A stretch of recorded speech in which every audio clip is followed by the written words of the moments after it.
एक बड़ा भव्य मंदिर बना हुआ था, राज्य परिवार के द्वारा संचालित था। राजा स्वयं समय समय पर मंदिर की व्यवस्था देखने जाते। विधि विधान पूर्वक लक्ष्मी नारायण भगवान का मंदिर समय से बंद होता, समय से पट खुलते, समय से आरती पूजा सब। पुजारी बिल्कुल व्यवस्थित रूप से सेवा में संलग्न थे। एक दिन सायंकाल आरती हुई, पट बंद हो गए। एक व्यापारी आया, पुजारी जी दर्शन अब नहीं हो सकता, पट बंद हो गए। मैं बहुत दूर से आया हूं, कहीं से भी आओ। व्यापारी के छद्म वेश में राजा ही था, परीक्षा करने आया था कि नियम ठीक चल रहा है कि नहीं।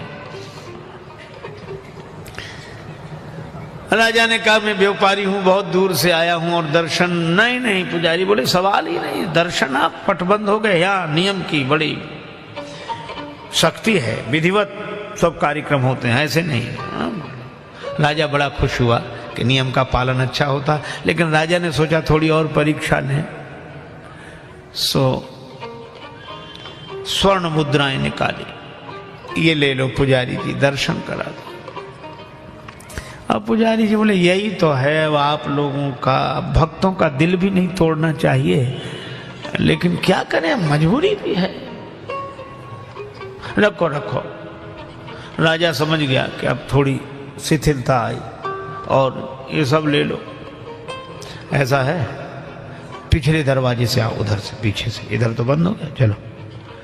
इतनी स्वर्ण मुद्राएं लेकर भीतर ले गए पुजारी जी, बिल्कुल सीधे दर्शन करा दिए। राजा बड़ा खुश हुआ कि कल पुजारी से बात करूंगा। पुजारी बड़ा खुश कि इतनी स्वर्ण मुद्राएं मिल गई। दूसरे दिन दोपहर को राजा साहब ने पुजारी जी को बुलाया। राजा साहब बुला रहे, पुजारी जी बड़े खुश हुए। राजा साहब बुला रहे, तैयार होकर जो गए। राजा साहब ने कहा आइए पुजारी जी, मंदिर की व्यवस्था। अरे क्या कहते महाराज, सब बिल्कुल व्यवस्थित चल रही। अच्छा पूजा आरती सब समय से। अच्छा पट बंद होने के बाद दर्शन, प्रश्न ही नहीं उठता महाराज। सायंकाल आरती के बाद पट बंद होते कोई दर्शन को आ जाए, नहीं हो ही नहीं सकते था। कोई व्यापारी आ जाए, बाहर से आया हो, दूर से आया हो, तो भी नहीं होते दर्शन। अब पुजारी समझ गया कि राजा ही थे ये। राजा बोला सोच लो किसी भी तरह दर्शन नहीं होते। तो पुजारी हाथ जोड़ के बोला साहब हमारे यहाँ तो नियम पक्का, हम तो दर्शन नहीं होने देते, लेकिन अब लक्ष्मी नारायण जी का मंदिर है, अब लक्ष्मी माता ही कहने लगे तो हम कैसे मना करें। वो उनका आपसे मानना है। लोग कैसे कैसे तर्क देते हैं अपने पक्ष में, पर सुंदर कांड हमें यह सिखाता है कि जिंदगी बड़ी सहज होनी चाहिए, सरल होनी चाहिए। हनुमान जी ने वही किया, स्पर्श भी किया, सोने के पहाड़ का प्रणाम भी किया और राम काज करने के लिए आगे बढ़ गए। इसका मतलब धन को छुआ और छूकर राम काज में लगाया। यही जीवन की सुंदरता है, सुंदर कांड है। भगवान श्री राघवेंद्र अपना कर कमल श्री हनुमान जी के माथे पर रखे हुए हैं। हनुमान जी के सिर पर श्री राम जी का कर कमल है और उस भाव दशा का स्मरण करके भगवान शंकर आनंदित हैं, प्रसन्न हो रहे हैं। राम जी का कर कमल है, हनुमान जी के सिर पर प्रसन्न हो रहे हैं भगवान शंकर। क्यों?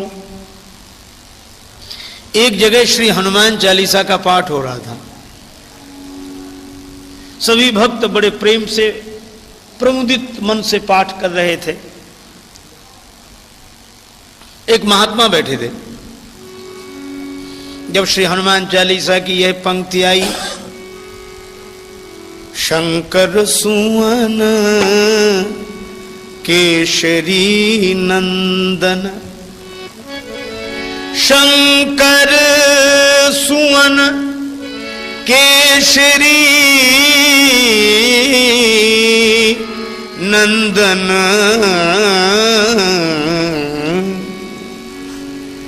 एक महात्मा जो बड़े प्रेम से सुन रहे थे अचानक बोल पड़े, बंद करो बंद करो, यह अशुद्ध पाठ मत करो। सभी लोग चौंक गए। कहा कि महाराज इसमें अशुद्ध क्या है? शंकर सुवन केशरी नंदन लिखा है, वही हम पढ़ रहे हैं। जो लिखा है वही तो हम पढ़ेंगे। परमात्मा भी अलमस्त संत थे। कबीरदास जी की शैली में बोले, तू कहता कागज की लेखी, मैं कहता आंखन की देखी। लिखा रहने दे जो लिखा है, पर ये शुद्ध पाठ नहीं है। अच्छा महाराज तो आप बताओ। महात्मा उसी में भाव विवल होते हुए बोले, यह मत कहो कि शंकर सुवन केशरी नंदन का, फिर क्या कहे? तो महात्मा बोले, यह कहो शंकर स्वयं केशरी नंदन, तेज प्रताप महा जगवंदन, यही शरीर रति राम सो याद रही सुजान, रुद्र देह तजने बस हरते भे हनुमान। महादेव ही महावीर के रूप में काशी से ही कीश बनकर आ गए, पुरारी ही पवन कुमार बनकर आ गए। इसलिए पवन कुमार के सिर पर भगवान का हाथ, तो आनंद की अनुभूति कर रहे हैं विश्वनाथ भगवान शिव। सुमिर सुदशा मगन गौरीशा, यही कही है। हनुमान जी ने कहा जय हो जय। ऐसा ऐसा कार्य श्री हनुमान जी महाराज करते हैं, अद्भुत। रावण तक परेशान था। रावण को सबसे ज्यादा चिढ़ थी, वो आंख बंद करता तो हनुमान जी की पूंछ दिखती, और आंख खोलता तो जली हुई लंका दिखती। इस बानर को बताना चाहिए। 4 तरह की सेनाएं भेजी, हाथी पर सवार सैनिक, घुड़सवार, पैदल, रथी, सब। और चारों सेनाओं ने हनुमान जी को घेरा चारों तरफ। लक्ष्मण जी बड़े चिंतित हुए कि हनुमान जी अकेले हैं। भगवान बोले, हनुमान जी अकेले काफी हैं, तुम चिंता मत करो, अकेले काफी। तो महाराज हनुमान जी करेंगे क्या? गदा भी नहीं है। हनुमान जी बोले, गदा की जरूरत ही नहीं है। तो लड़ोगे कैसे? हनुमान जी ने कहा कि राक्षसी काफी हथियार लेकर आते हैं, हथियार तुम्हारे, जंग हमारी। चारों तरफ से हनुमान जी को घेरा, पर बाहरे बजरंग बली खड़े रहे, और हाथी पर सवार सैनिक जैसे ही आक्रमण करते हैं, श्री हनुमान जी विशाल रूप बनाते हैं, और विशाल रूप बनाकर पलटकर हाथी को ही हाथों में उठा लिया। अब बोलो, हाथी को हाथों में उठाए तो गदा से तो 2-4 मरते, हाथी जिस पे पटकेंगे। और हनुमान जी इतनी तैयारी से फेंकते हैं कि हाथी सो हाथी मारे, घोड़े घोड़े सो संहारे, रथन सो रथ बिदरनी बलवान की। तो हमने ये कथाएं सुनी स्वामी राजेश्वरानंद जी महाराज द्वारा। बहुत ही सुंदर तरीके से इन कथाओं का वर्णन उन्होंने किया है। उम्मीद है आपको ये कथाएं बहुत पसंद आई होंगी। अगर आपको ये कथाएं पसंद आई हैं तो चैनल को सब्सक्राइब कीजिए, वीडियो को लाइक और शेयर कीजिए, ताकि इस तरह की प्रेरक और हास्य कथाएं हम आपके लिए लेकर आते रहें। आपका बहुत बहुत धन्यवाद।